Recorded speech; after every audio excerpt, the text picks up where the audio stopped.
Cool. Okay, guys. So I'm just gonna be going over how I took a 1 hour loss during Asia session. I wanna.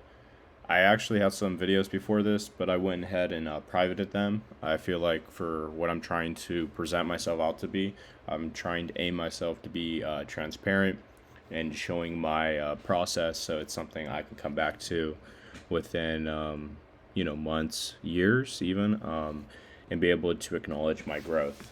And I need to have a platform, and I do think YouTube is perfect because I'll be able to have these video recaps and just treat this as like my trading journal.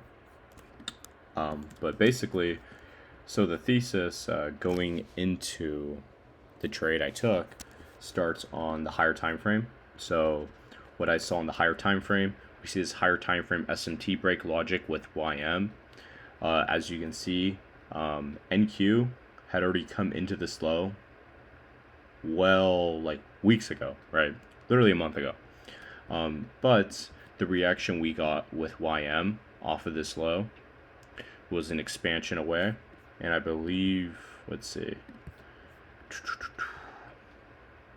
we don't really have the best reversal signature in terms of cracks and correlation at the lows. We have that higher time frame SMT break logic, but what we see in price is we see a clear expansion higher, confirming the reversal.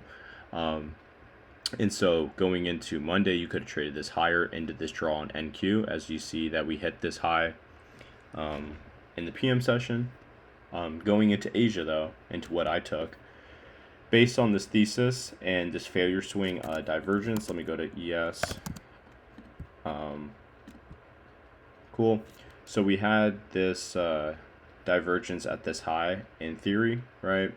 But I was predicting that this was not going to hold due to the fact that this is a failure swing divergence, and what I wanted to see is what I took.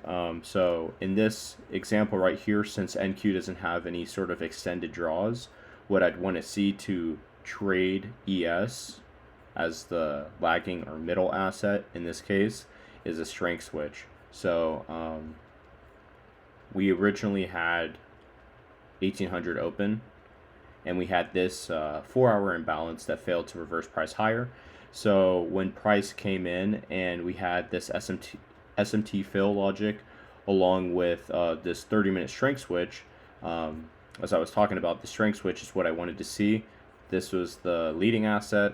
Since we don't have extended draws higher, I want to see the strength switch into the lagging. And so as soon as we had this SMT put in, confirming the strength switch, I went ahead and presumably, if I'm bullish, this was really the last chance for me to get on side. And what we see in here, we put in the strength switch, and all the assets are expanding higher, and got in right here, around here, risking this low, and I was looking to aim for a fixed 3R, but the logic of the trade was that we were going to come into these highs. Something to reflect upon, though, looking back, is despite this being a failure swing divergence, we are expanding away, and I'm also trading Asia.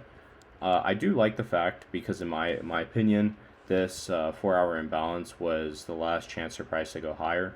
So I don't hate the trade I took, although there are still some mistakes. The 6-hour candle wasn't the most ideal for expansion higher. Trading, because I was trading within this candle, so I'm trading within the presumption that this 6-hour candle is going to put in the reversal for us to trade higher. As you can see, that's not what happened, and I got stopped out. But going forward, like I said, I just want to be very transparent with my trades, my logic, and that's what I aim to do, and that's what I'm going to do. And like I said, more so it's for myself, so I can come back and reflect and see how my analysis has grown through time.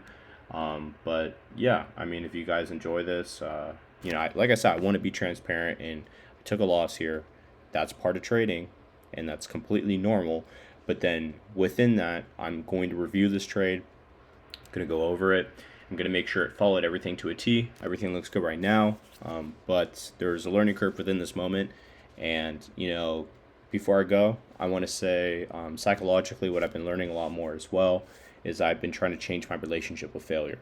I've been trying to, if anything, fail more and detach the stigma, the negative stigma of it, detach my ego from it.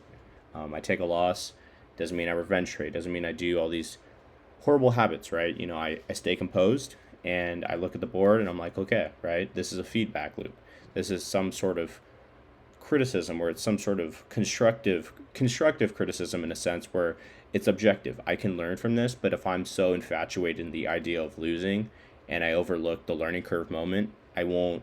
You make it a lot harder for yourself. You're not truly, like, it's in these moments where you're gifted the ability to learn something new, right? And of course there's the natural expectancy of your edge. However, that's up for debate until I'm done reviewing the trade. If everything looked good and it still failed, that's what happens sometimes. But it's my job to reflect on the trade and try to look for things that I did wrong. And that's basically it, though. But basically, yeah, I hope you guys enjoyed this. This is technically my first video that's public now.